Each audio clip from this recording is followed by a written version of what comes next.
ಎದೆಯಾಳದಿಂದ ಆರಾಗಿ ಬಂತು ಆನಂದದಿಂದ. ಶಾರದವ್ರೆ, road cross ಮಾಡೋದಕ್ಕೆ ಯಾಕೆ ಇಷ್ಟೊಂದು ಭಯ ಪಡ್ತಿದ್ದೀರಾ?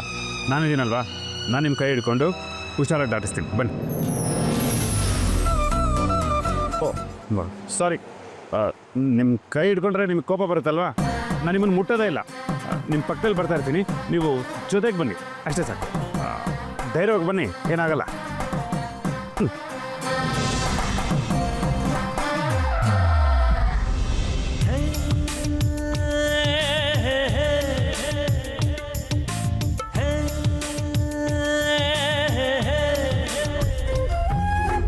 ಆದರೆ ನಾನು ನಿಮ್ಮ ಕೈ ಹಿಡ್ಕೋಬಾರ್ದು, ಆದರೆ ನೀವು ಮಾತ್ರ ನನ್ನ ಕೈ ಹಿಡ್ಕೊ ಅಲ್ವಾ?